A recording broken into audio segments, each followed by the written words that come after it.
Inspirational music played as they moved from the terminal buildings into the ferry. Without fuss, without pushing, they settled into relaxers and waited for the ferry to depart.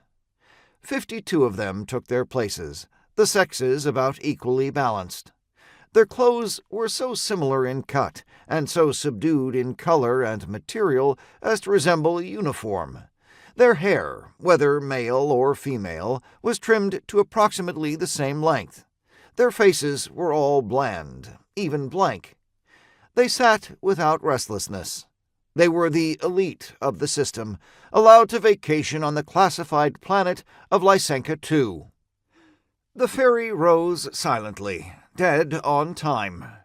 World Peace City, the Earth itself, shrank behind them. They watched the planet dwindle, then turned and smiled circumspectly at each other. They were strangers, and nobody knew who was who.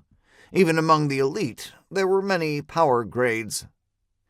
From the ferry, the passengers transferred to a Gulf hopper awaiting them in a parking orbit around the moon. As soon as the ferry dropped away, the Gulf hopper established a charm field and began its expensive cratobatics. Earth disappeared like an eyeball dropping down a drain. The sun was transformed into an icicle of light and vanished. Time became a series of equations. Oblivious to alarm, the tourists could now settle down and become acquainted with one another.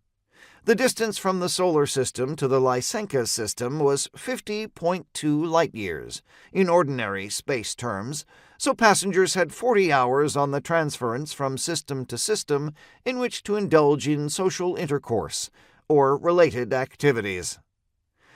The Gulf hopper was a spacious craft, well provided with lounges, restaurants, view chambers, an aquatics suite, and private rooms. Most of the tourists, being important people, kept their importance in repair by walking about the public rooms in a dignified manner. Hostesses in blue Gulfways uniform assisted some passengers to meet the partners that extra system selectors had chosen for them, if they had not had time to meet before embarking at World Peace City.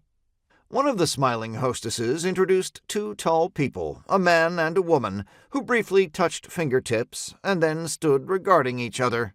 Nodding, the hostess left them to themselves. "My name is Jerzy Corden, World Citizen 692, the male said, smiling to soften the familiarity of using only his last 3 numbers on first meeting. "I am pleased that we are to be associated for this vacation." The female smiled back and was just as informal.